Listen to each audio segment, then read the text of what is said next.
You rightly shed বেশিরভাগ অনুদানই আমাদের কোনো কাজে আসেনি। বিভাগ ভিত্তিক করার কারণটা হচ্ছে 8টা বিভাগেই যেন যারা অ্যাসপায়ারিং ফিল্ম মেকাররা আছে তাদের কাছে আমরা সুযোগটা নিয়ে যেতে পারি এবং তারা যেন ফিল্ম মেকিংটা শিখতে পারে এবং 8টা বিভাগে যখন ওয়ার্কশপটা হবে এটা একটা সৃষ্টির উন্মাদনা সৃষ্টি করবে বলে আমরা বিশ্বাস করি।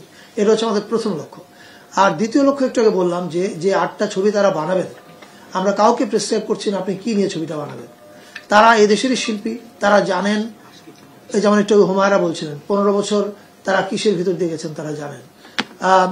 তারা যে কোনো বিষয় নিয়ে গল্প বানাতে পারেন, তারা ওই শহরের আন্দোলন নিয়েও বানাতে পারেন, আবার এমন একটা বিষয় নিয়ে হরর ছবিও বানাতে পারেন যেটা আমরা এখন হয়তো আমাদের এখনকার সময়ে বসে আমরা বুঝতে পারছি না তারা কি ভাবছেন। এই ভাবনার জায়গাটাতে আমরা তাদেরকে সম্পূর্ণ স্বাধীনতা দিয়েছি, কারণ এই যে এটা যেন আরেকটা সরকারি কাজ হয়ে ব্যর্থতা পর্যবসিত না হয়। আমরা চাই এই 8টা ছবি এঙ্গেজিং হোক। এবং আবারও বলছি, অনম যেমন তার কথা বললো, আমি বিশ্বাস করি আমাদের সব ফিল্ম মেকাররাই জানে যে এত বড় একটা বিপ্লব হয়ে যাওয়ার পরে যে 8টা ছবি আমরা বানাতে যাচ্ছি মাঝারি দৈর্ঘ্যের, সেই ছবিগুলো কিন্তু বিপ্লব পরবর্তী সময়ের একটা নতুন কম্পাস বা নতুন দিকে হাঁটার রাস্তা দেখাবে এবং সেটা নিশ্চয়ই তাদের গল্পের মধ্যে থাকবে, সেটা আমরা তাদেরকে বলে যাওয়ার প্রয়োজন মনে করছি না। এই ইন্টারভিউগুলো যে যারা নির্বাচিত হবেন, এই যে অ্যাপ্লিকেশন তারা করবেন, আমরা পরবর্তীতে অ্যাড্রেসটা জানাবো। ওই অ্যাড্রেসে অ্যাপ্লিকেশন করার পরে এটা একটা প্রাথমিক সর্টিং হবে, হওয়ার পরে ফিল্ম মেকারদের কাছে যাবেন। ওই ফিল্ম মেকাররা ওই বিভাগীয় শহরে গিয়ে ফিজিক্যাল ইন্টারভিউ নেবেন, তার মাধ্যমে তারা নির্বাচিত করবেন। এবং ওই ফিজিক্যাল ইন্টারভিউটা ইজ ভেরি ইম্পর্টেন্ট। আমরা চাই যারা ওখানে নির্বাচিত হবেন না তারাও যেন এই ওয়ার্কশপের আগুনটা তাদের শরীরে নিয়ে যেতে পারেন, যাতে উনি নির্বাচিত হননি কিন্তু উনি যেন স্টিল এইটার ফায়ারটা ফিল করতে পারেন নিজের শরীরের মধ্যে। আর এবার আপনার প্রশ্ন উত্তরে, এটা আসলে আমাদের সামনে একটা ম্যামথ টাস্ক, যে ইতিহাসের সবচেয়ে বড় চ্যালেঞ্জটা হচ্ছে ইতিহাস মুছে যায় দ্রুত, আর মানুষের কাজ হচ্ছে কি করে ইতিহাস যেন মুছে না যায় সেই চেষ্টাটা করা। আমরা সেই চেষ্টাটাই করছি। প্রাচীনকাল থেকে মানুষ মুখে মুখে গল্প বলে যেত যাতে তার কথাটা হারিয়ে না যায়। এখন তো আমাদের প্রযুক্তি এসছে, ফুটেজ আছে, ভিডিও ক্যামেরায় অনেক কিছু রেকর্ড করা হয়েছে, সেগুলো আমরা সংরক্ষণ করতে চাই। আমাদের মন্ত্রণালয় থেকে 2টা কাজ হবে। একটা হচ্ছে 2টা সিটিএ কল টু অ্যাকশন তৈরি করা হচ্ছে। একটাতে আমরা আহ্বান জানাচ্ছি যে যার যার কাছে যে ভিডিও ফুটেজ আছে সেই ভিডিও ফুটেজগুলো যেন আমাদেরকে পাঠানো হয়। আমরা ন্যাশনাল আর্কাইভে আমাদের একটা আলাদা জুলাইয়ের জন্য একটা আর্কাইভ তৈরি করা হচ্ছে, ভিডিও আর্কাইভ, সেখানের মধ্যে এটা সংরক্ষণ করা হবে। এটা হলো একটা কাজ।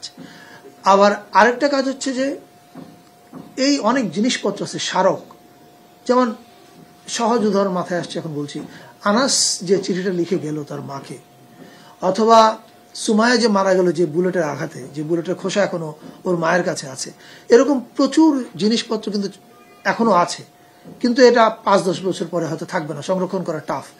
ওই জিনিসগুলো যেন আমাদেরকে দেওয়া হয়, ওটা আমরা ফিজিক্যালি আর্কাইভ করব। কিছু আমাদের জুলাই স্মৃতি জাদুঘর যেটা হচ্ছে গণভবনে, কিছু সেখানে যাবে, কিছু আমাদের ন্যাশনাল মিউজিয়ামে যাবে, কিছু আমাদের আর্কাইভে থাকবে। এটা নিয়ে আমাদের অলরেডি ভেতরে ভেতরে কাজ চলছে। আপনারা এর রিফ্লেকশনটা হয়তো কিছুদিনের মধ্যেই যখন কমিউনিকেশন ম্যাটেরিয়ালগুলো বাইরে যাবে তখন দেখতে পাবেন। ইউ রাইটলি সেড বেশিরভাগ অনুদানই আমাদের কোনো কাজে আসেনি, আমাদের চলচ্চিত্রেরও কাজে আসেনি এবং আমাদের চলচ্চিত্র কাফেলাতে সেগুলো খুব একটা ভূমিকাও রাখেনি। বেশিরভাগ, কিছু ছবি নিশ্চয়ই রেখেছে। আমরা এই বিষয়ে অ্যাওয়ার, এটা আপনারা আমাদের মানে কাজের ধরন দেখলে হয়তো বুঝতে পারছেন। আমরা যে ফিল্ম মেকারদেরকে নির্বাচন করেছি আপনারা তাদের প্রত্যেকেরই পোর্টফোলিও সম্বন্ধে জানেন, অথবা পোর্টফোলিও দেওয়া হবে হয়তো সাংবাদিকদেরকে। আমাদের প্রথম দেখার বিষয়টা ছিল এই মানুষটা কি ধরনের ছবি বানাতে পারে এবং তাদের সে মানে 50টা কাজ করেছে কিনা তার চেয়ে গুরুত্বপূর্ণ ছিল সে একটা কাজ করেছে কিনা, যেটা আমি উল্লেখ করতে পারি। ধরা যাক আমি রেফারেন্স হিসেবে বলছি, তাওকির বসে আছে, ইজ ভেরি ইয়াং, মানে আমার ধারণা আমার হাফ অফ মাই এজ হবে। ও শাটিকাপ নামে একটা কাজ করেছিল, and that really rocked the nation. আমরা এটা বিবেচনা করে নিয়েছে তাওকির কি 5টা ছবি বানিয়েছে, না বানালে তাওকির কি নিব না। নো, আমরা দেখার চেষ্টা করেছি ওর মধ্যে আগুনটা আছে কিনা। আমরা যে 8 জনকে নির্বাচন করেছি, আমি মনে করি সার্চ কমিটিকে আমি ধন্যবাদ জানাই, এই 8 জনের মধ্যে সে ফায়ারটা আছে। এবং আমি এটাও বিশ্বাস করি এই 8 জনই জানেন তাদের দিকে বাংলাদেশ তাকিয়ে আছে এবং তারা যে কাজটা করবেন সেই কাজের দিকেও সবাই তাকিয়ে আছেন এবং তারা এটার ওজন জানেন এবং তারা এটার ওজন রক্ষা করবেন। এটা অন্য প্রসঙ্গ হলো, আমি এটা উত্তর দিতে চাই। প্রথম কথা হচ্ছে এই যে ইউ আর ভেরি রাইট, বিভিন্ন পেশার মানুষই আসলে রাতে যাত্রা তো লাইক আপনি থিয়েটার করে যেরকম দিনে চাকরি করে রাতে থিয়েটার করে, যাত্রাও সেটা করতে পারে, মিউজিক করতে পারে, আর্টের যে কোনো শাখায় ওনারা এক্সপ্লোর করতে পারেন।